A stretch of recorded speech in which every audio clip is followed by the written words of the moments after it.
So over the last month or two, I've done a bunch of videos on engine dynamics, burn duration and piston placement and so on and so forth. And I wanted to do a video on rod ratio, rod angularity, and why I've always leaned towards short rod engines. Now, we know for a high RPM, full race engine, long rods tend to be a better choice. But in the context of a street and strip car, something that's got to make power from, let's say, idle to around 6,000 RPM, I've always gone for the shortest rod possible. And my line of thinking has always been the shorter the rod, the more angularity earlier in the stroke. And so the piston is now pushing the crankshaft in the direction of rotation more effectively earlier in the cycle. So that's been my train of thought, and that's how I've always gone through things. And I was going to do this video. And then I said to myself, wait, self, you have two very good friends who are actually experts in this field. So why speculate? We can go right to the horse's mouth and have the legend himself, David Vizard, who internal engine dynamics is this man's world. Why don't we bring David and, of course, Andy Wood in from Unity Motorsports Garage and have David answer this question or complete this thought on rod angularity and torque. So with that, David, what are your thoughts on this?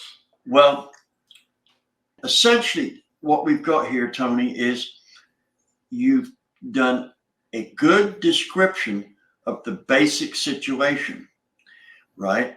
However, the problem is nothing is ever as simple as it at first appears.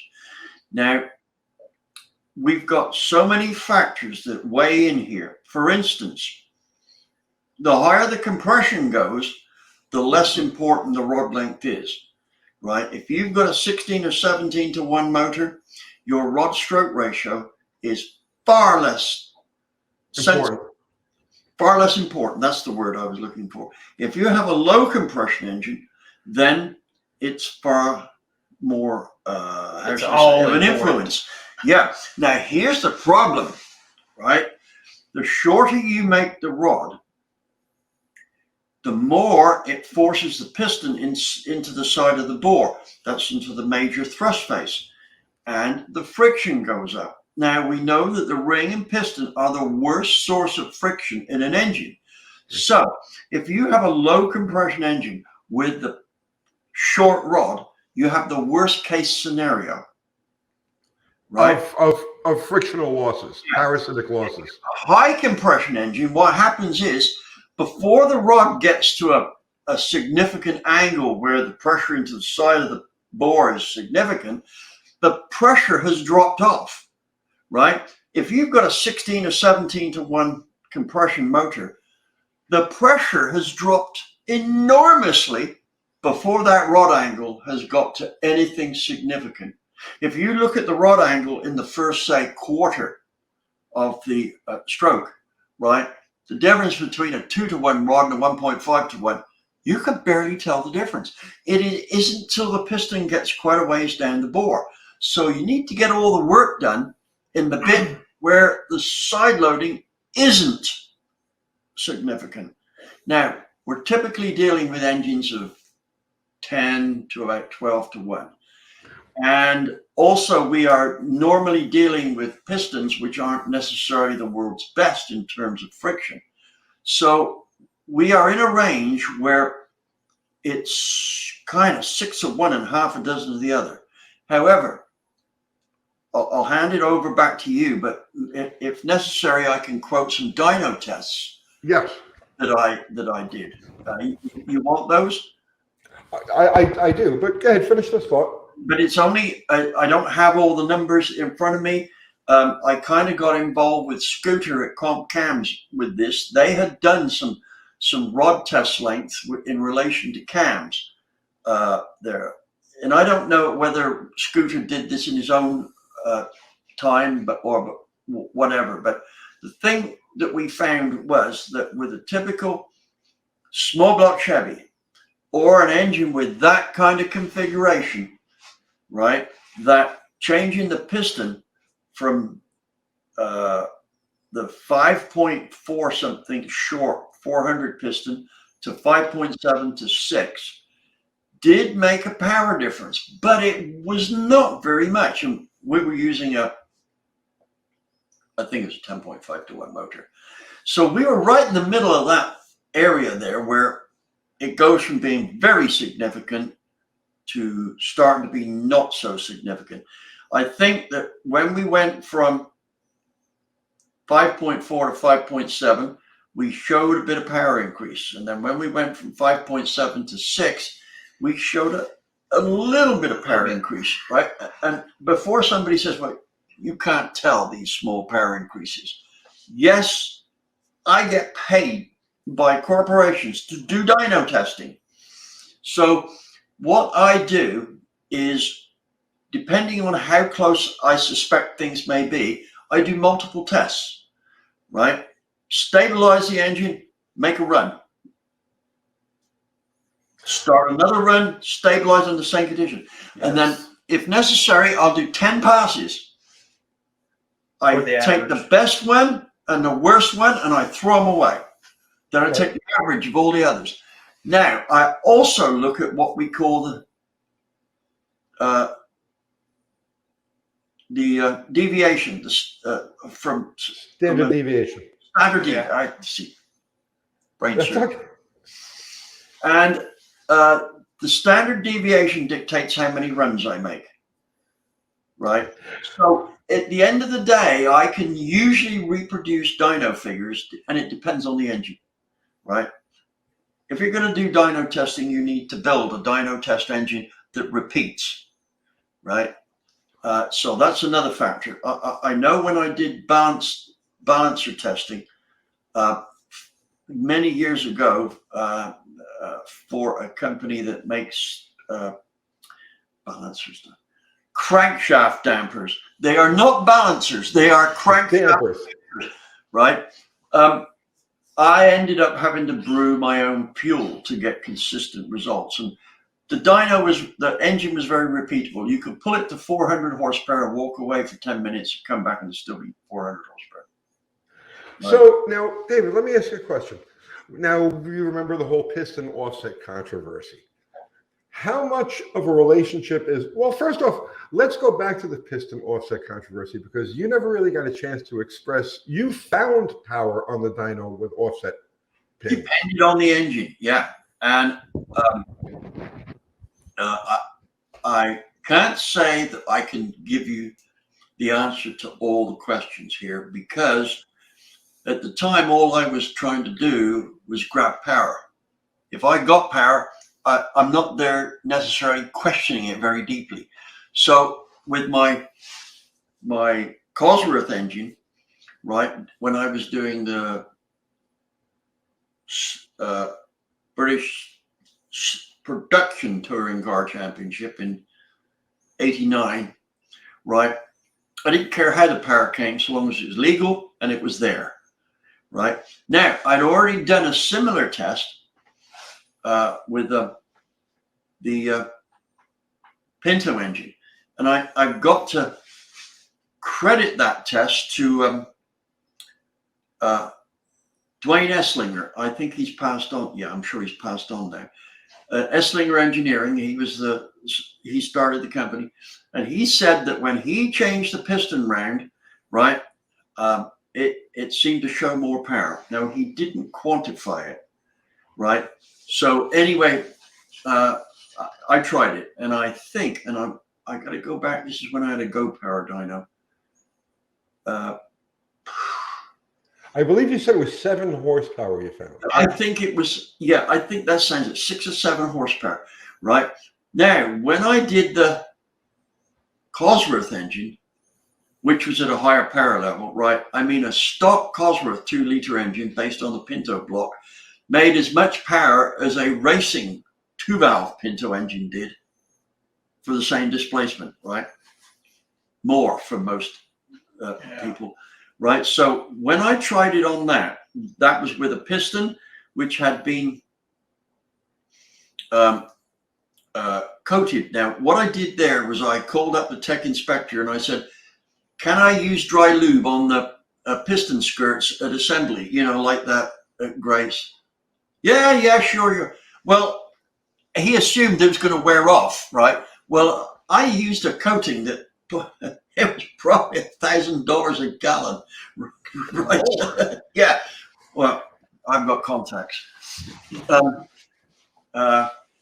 Anyway, the thing is my piston side loading was very low. So I got 11 horsepower from that piston offset, right? And that was, now, whoa, let's say 11 horsepower from turning it around, right? Okay. So it went from 1 millimeter one way to 1 millimeter the other way, or was it 1.5? That's a tiny change. 2 millimeters or 3, depending how my memory's working. Yeah, I'm just saying in terms of offset, that's a tiny amount of offset. Yes. Compared to, let's say, if you're dealing with a 400 Chrysler, which has got the pin offset like a 1/16 of an inch. Right. 1.5. That's 1.5 mil. Mine was 1 millimeter stock. I think that's 40 thousandths. 1.5 mil is a 1/16 of an inch. Nearest, damn it. Okay. So in terms of bore stroke, the offset was not too dissimilar to what you're talking about. Okay. So now let's go back to rod length and rod ratio. How does that figure in? So let's just say you're building a 400 cubic inch engine, 10-to-1 compression. You're looking for power in the and you've got a 3.5-inch stroke crank, which is about average, right? You're looking for power from idle, just above idle, to 6,000 RPM. So basically, we're talking about the pump gas universe, the general hot rod universe. What kind of ratios would you be looking for? For a 10-to-1 motor? 10-to-1 motor. Full production style piston? Yes. Equal rings, etc., etc. Cast rings, the budget thing that everybody's able to put together in their home garage. I would tend to go for the longer rod. Now, if it was a very low RPM engine and I'd got good pistons and it was going to run a reasonably good compression, right, like, 9.5 up, right, and I wanted to see the best results from idle up to maybe 4,500, then using a good oil to cut friction, some good low friction rings, etc., I'd go for the shorter rod. But you can't just do it and say, well, I put a short rod in because.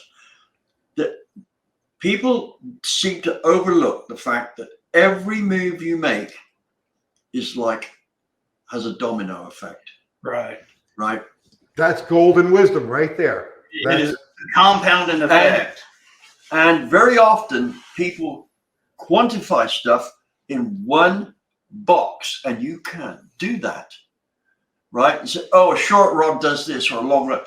No, if we go to a diesel compressions, your rod length is almost, it's neither here nor there. Right? On the other hand, if we go to a tractor motor using evaporated kerosene, with the hot plate on it, farm tractor. Hey, I'm a farm boy, right? I'm a country boy, right? Then it might only have a compression ratio of 5-to-1. Then the rod length becomes very important because they're opening the valve really near bottom dead center. So every single PSI that cylinder is going to put out goes through that maximum rod angularity and the maximum force into the side of the bore. So that needs a long rod. So at the end of the day, we can say nothing can be decided in isolation. Another thing that I would like to talk about is the short rod effect on a crutch of a cylinder head. And the reason why I say that is using like an OE type head where the intake port might be weak, the shorter rod with the faster piston speed off a top dead center can activate the intake port better. Yep. But what was the point that you talked about earlier about at top dead center on the exhaust? Oh, I don't know. What was it? Brain fade. But seriously, if you have yes, okay, I've got a vague picture of it, right? Oh yeah. The dwell of the piston at top dead center, right? Now, a lot of people will look at the combustion process and they say, well, it dwells at top dead center, it gets more time to build up pressure, right? But stop and think about this. It dwells longer at top dead center whilst the exhaust valve is in the resonant exhaust period, so that it now has a better chance of scavenging that chamber.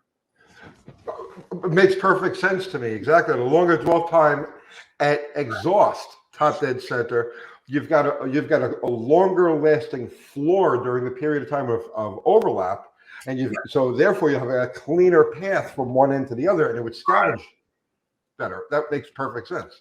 So I guess what I was trying to say is you may be able to crunch a weak intake port, but no matter how you slice the pie is only a certain size, and meaning that there's always going to be compromise involved, one end of the spectrum or the other.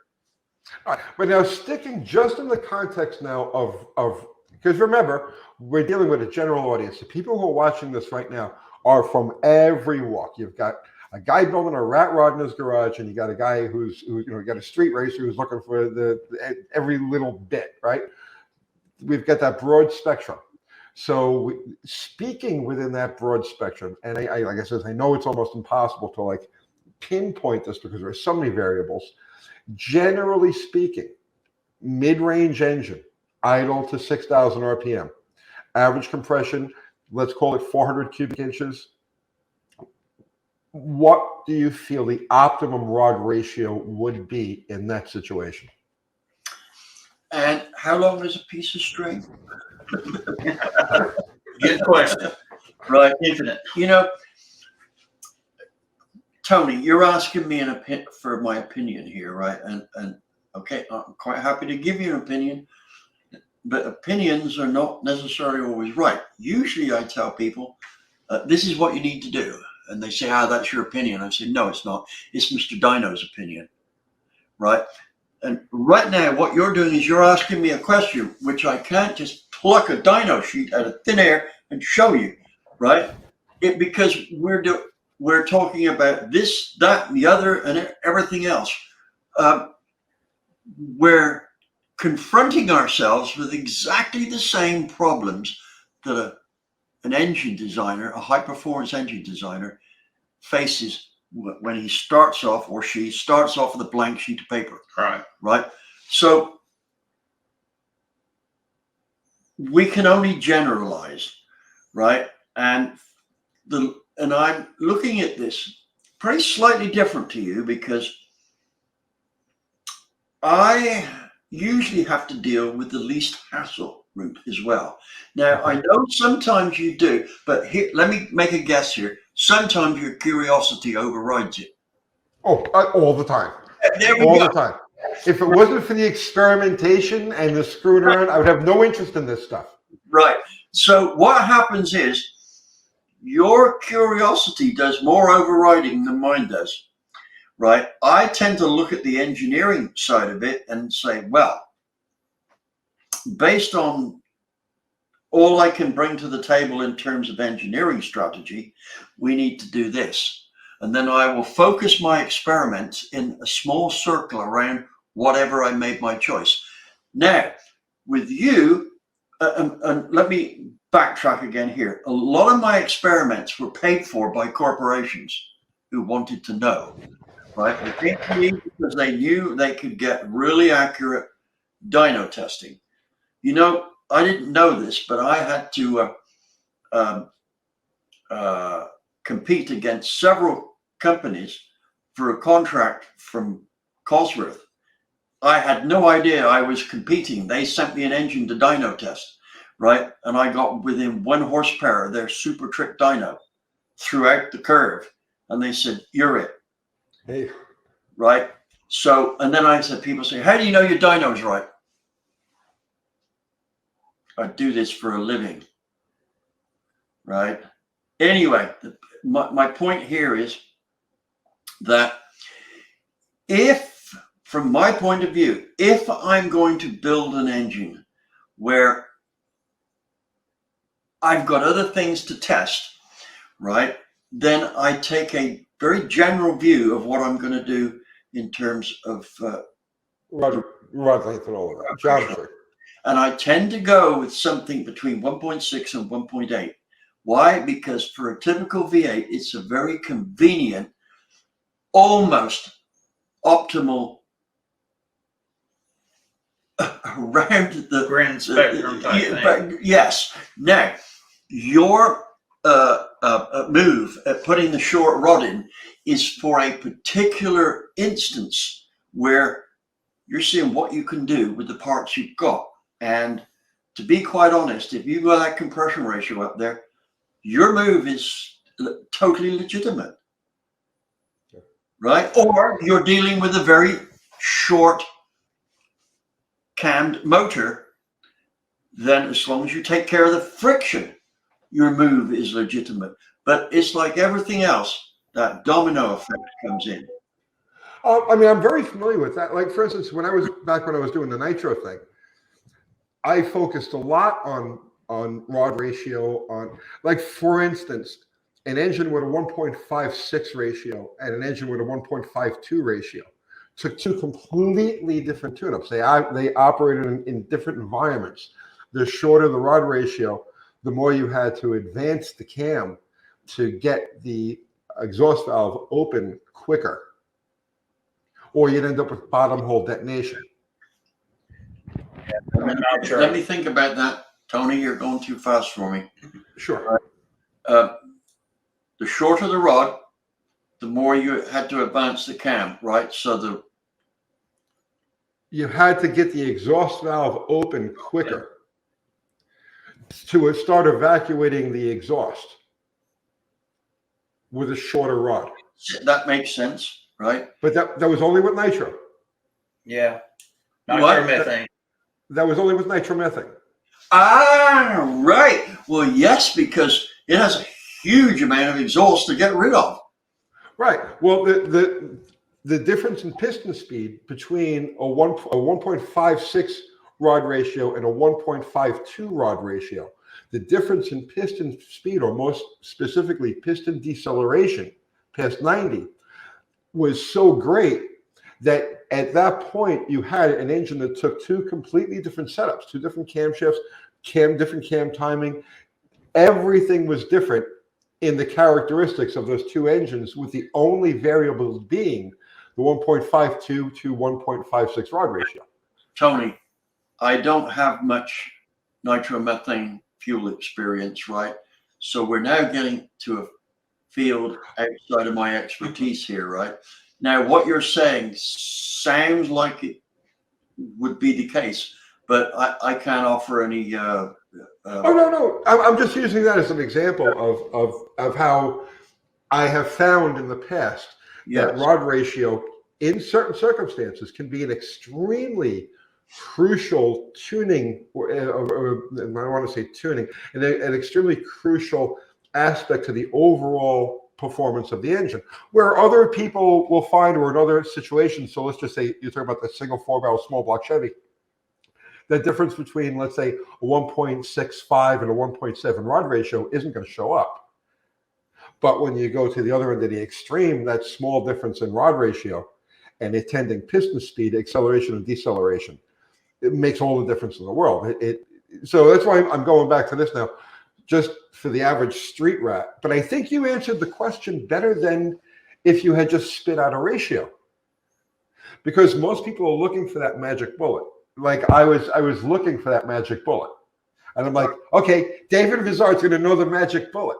And the fact that you can't, you had to go back through your whole history mentally. You had to go back through your whole history. Oh, we tried this, we tried that, we did this, we did that, and there is no answer. There is no magic bullet, and that in itself is valuable as saying, or more valuable actually, to those people who want to think about the tuning aspects of their engine for tuning beyond just spark and fuel curve and everything else, but tuning the entire package, the geometric wonder of the internal combustion engine. The fact that there is no magic bullet. Well, let me give you an example here. There are Formula One or Formula One type race engines, and when I say Formula One type, that's for the motorcycle world, where the rod stroke ratio for an 18,000 RPM plus engine ranges from 1.45 to 2.3. Yeah, it's crazy. Right? And so now, do you think these guys just said, well, I think I'll use this rod stroke ratio. I like that number. No, there was a reason for it.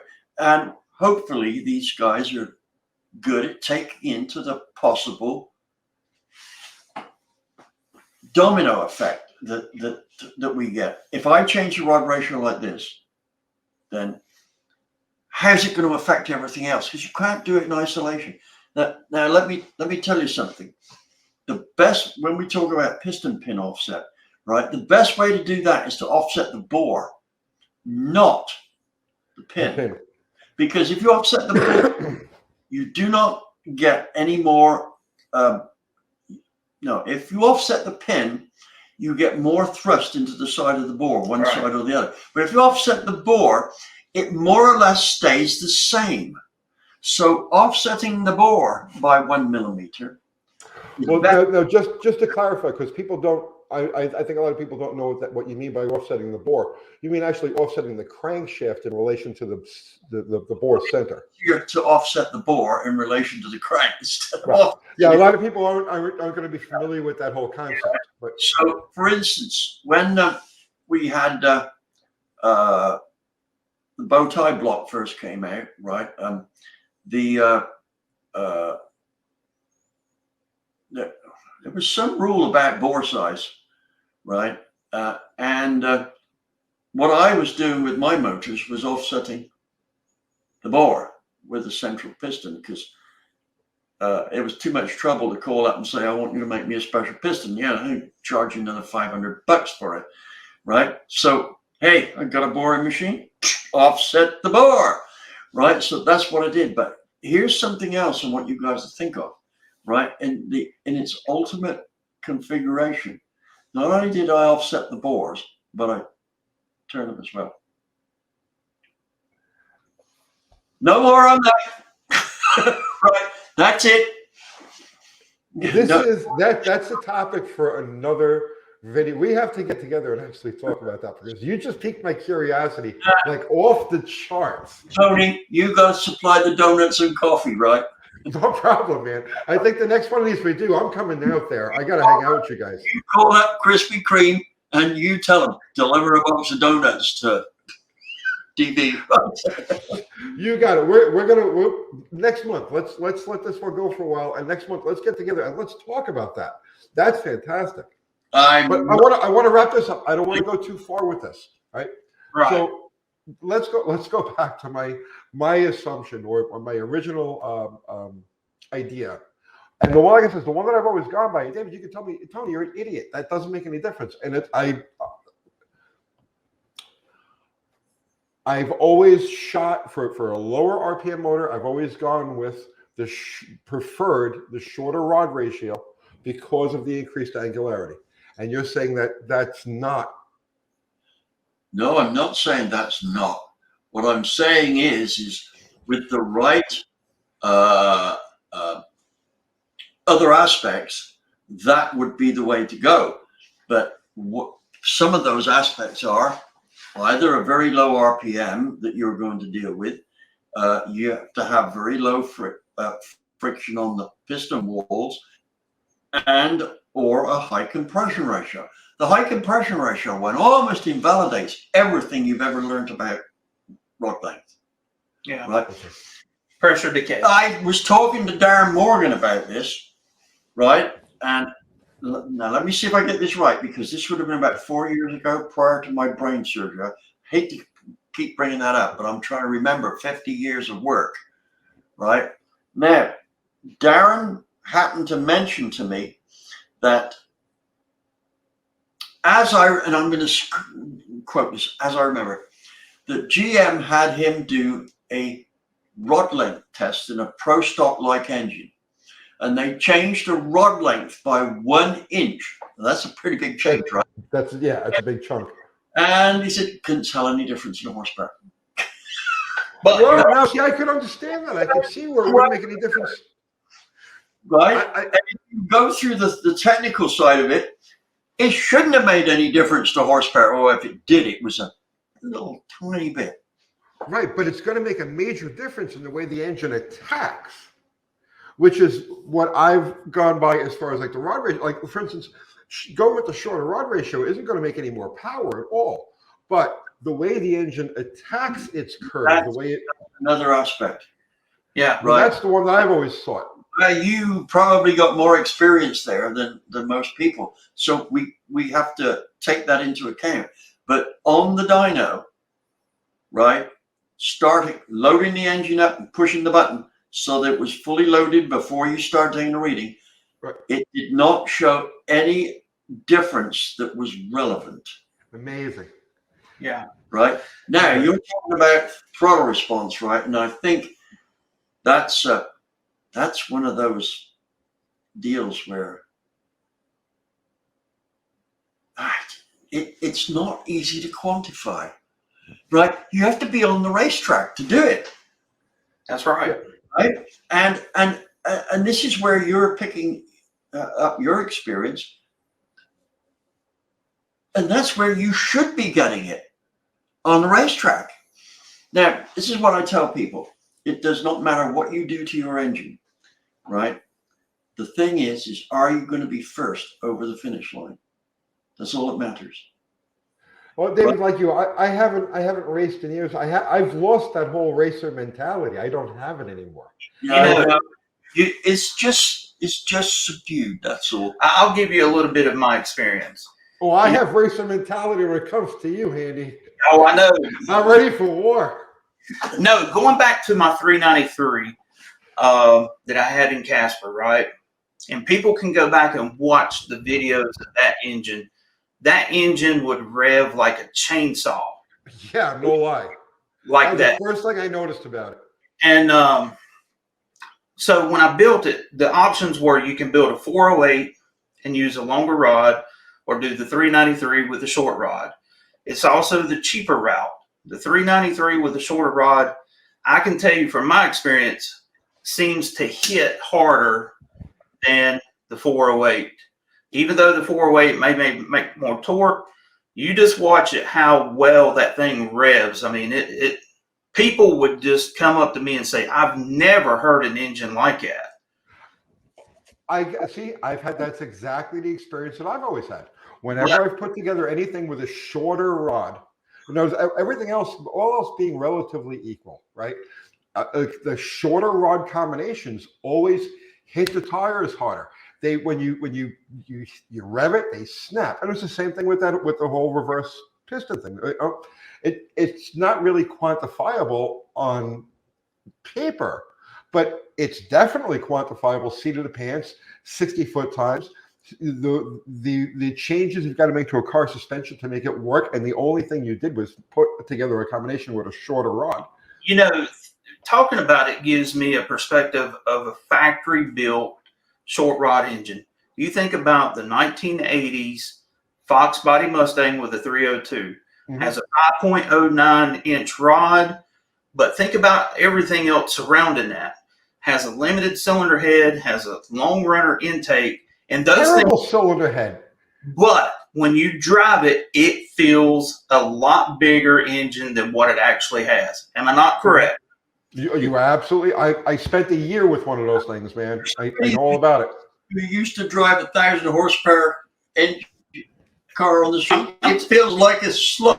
Well, I'm talking in grand scheme of things. You know, when they first came out and you get in them, you know, me being a Mopar man with a 340, I'm thinking, man, this is a little bit different. But man, I was really impressed by that. And I think it has a lot to do with that architecture of that short block. The rod piston combination with the stroke.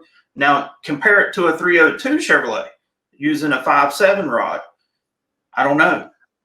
Well, the another 302 Chevy I mean, I've driven 302 Chevys, the DZ motors, and no, there's nothing downstairs.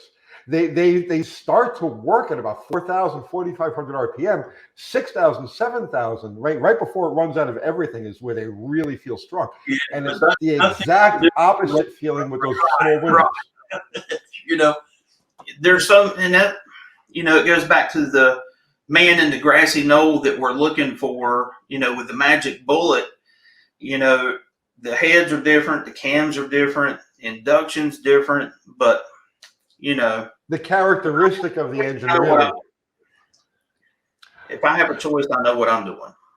So you and I being the non-engineers, we tend to lean towards the shorter rod combination.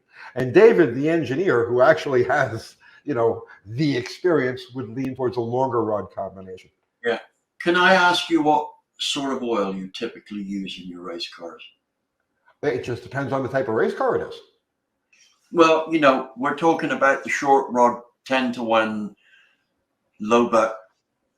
Oh, I would use, generally speaking, I use a Rotella, like the 1040 Rotella. I don't use anything exotic. You use a fairly good oil in it. Yeah. Yeah. And because that's got an influence on it there. Now, that Rotella oil, I haven't used that for years, but I remember it's a pretty good oil, right?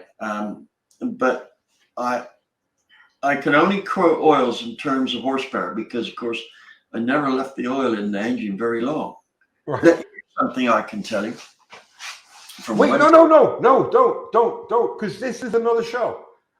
Don't get into oil now. This is perfect. This is another show. Another video. Yeah.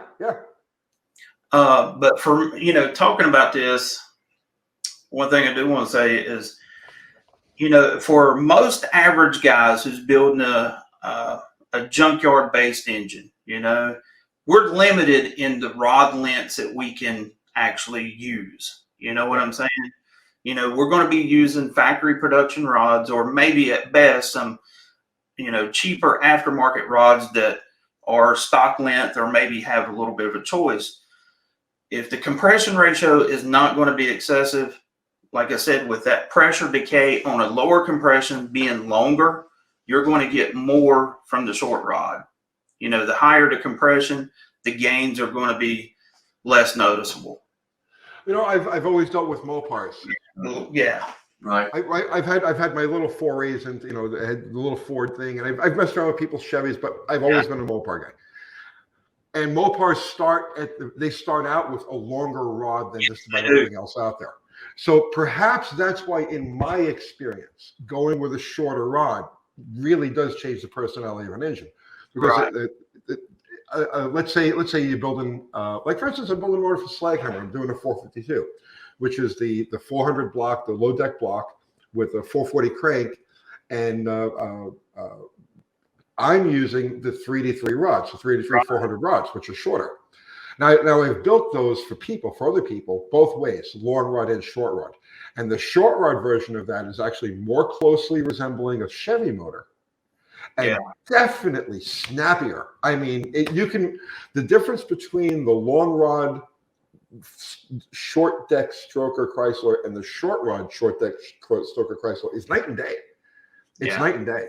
You know, the short rod motor is just savage. You know, you lean into it, she just bang, you know, she's right there. And the long rod motor is just, you know, it's got the grunt, but not that bite. You know what I'm saying? Can I ask you a question, Tony? Sure, of course. Right. I've got very little experience with the Chrysler engine, and you know, the small block Chrysler engine, back in the days when Formula 5000 was hot in England, the Chrysler engine tended to be top of the pile. Mm-hmm. Well, you got a 6.123 rod. Now here's my question. You've got experience across a wide range of V8s, all the common ones. Do you find that a long rod Chrysler engine runs quieter in terms of piston slap and mechanical noise? Absolutely. Chrysler motors have a very distinct. One of the reasons why I like to not go too short on the rod is because they're quieter. So for my Chevy builds for the street, I always throw a 6-inch rod in there because they run quiet. Yeah. Right now, if you've got a converter, torque converter, right, a typical one, street one, right, the throttle response is, or rather, the engine RPM response is more controlled by the stall speed of the converter than it is the mass of the engine, right? So from my point of view, since I'm a tight converter advocate, right, is that the long rod makes a more civilized performance engine than the short rod. Now, your experience here has been under competition conditions where nothing else matters except how fast you go.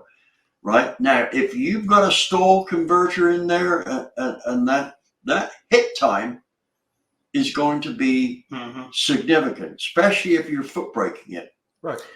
You know, one thing that I think is significant, you look at the rod length of the 351 Windsor, it's 5.95. Chevrolet uses a 6-inch rod, and then you got Chrysler with a 6.123. You know, over the grand scheme of things, there's not a lot of difference in length there. You know what I'm saying? To really make a big difference. No, but I can tell you that the Chrysler engines have a very characteristic. Okay, so now you take a dead stock Chrysler motor, right? Completely unmodified, just as it came from the factory. Let's use like a 440, for example. But a 318 has the same exact kind of characteristic. They have a very springy throttle response. Yes. It's one of the things I've always enjoyed about those engines, a dead stock Chrysler engine, okay? So you just picture, you take your air cleaner off of your stock 440 or your stock 318, doesn't matter what it is, and you just give it some gas, and the thing goes ring, ring, right? It's like a springy kind of throttle response. And I've always attributed that to the longer rod ratios of the typical Chrysler engine. And it may not be a big deal. And that's the thing. You look at engines that are designed for luxury, for smoothness, for overall longevity. They'll always have a longer rod ratio, and they've all got that same kind of, like, in stock form, they've got that characteristic torquey springiness. Nobody goes drag racing in a Rolls Royce.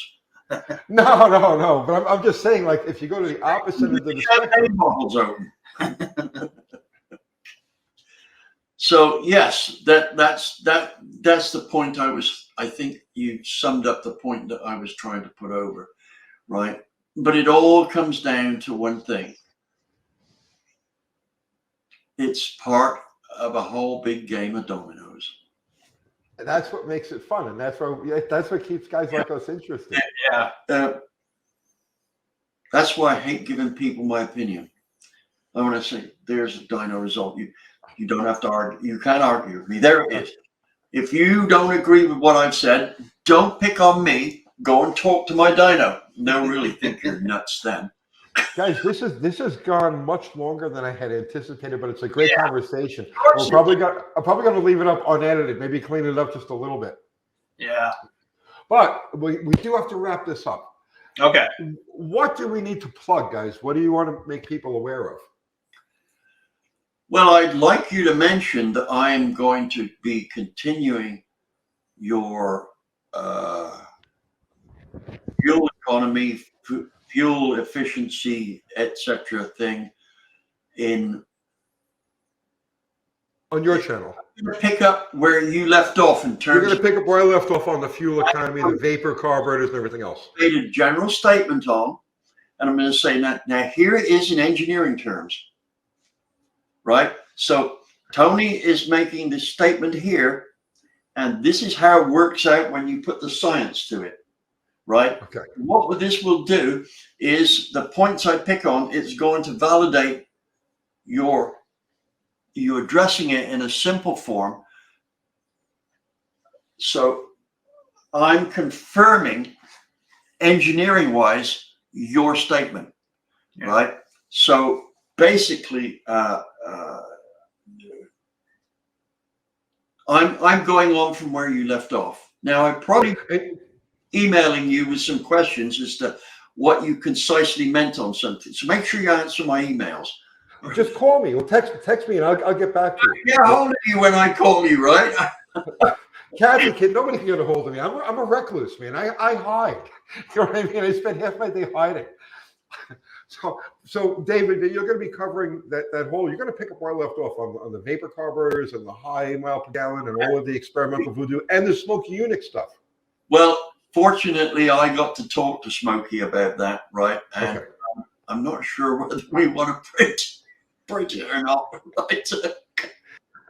He said it. You know, that's all. That's good enough for me. Whatever he said, you should send. Yeah,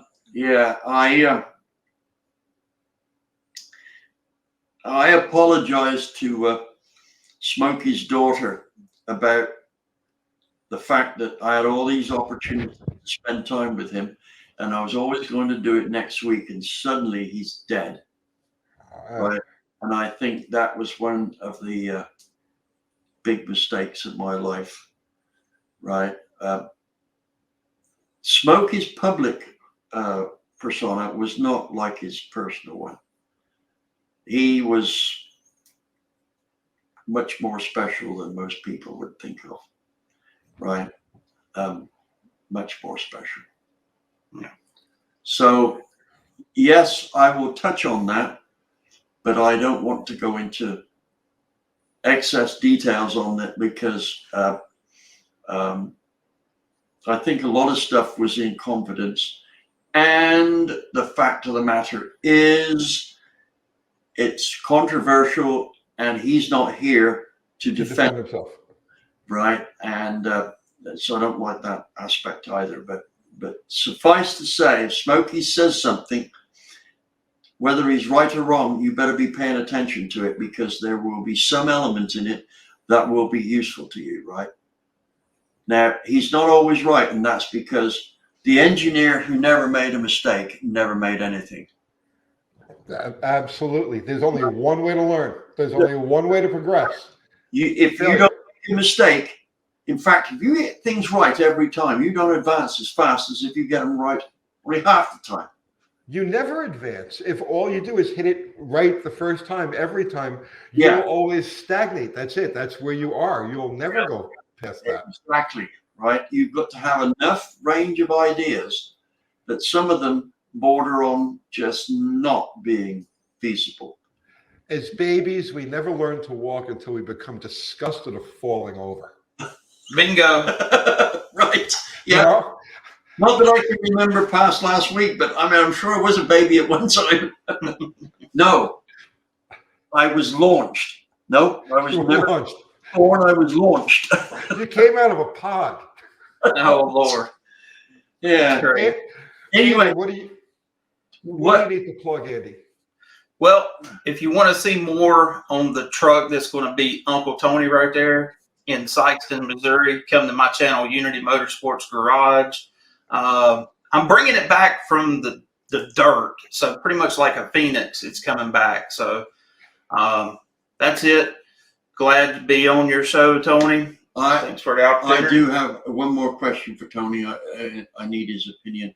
Tony, Yes, do you think somehow or other we could get a charity going for St. Jude's Hospital for Children?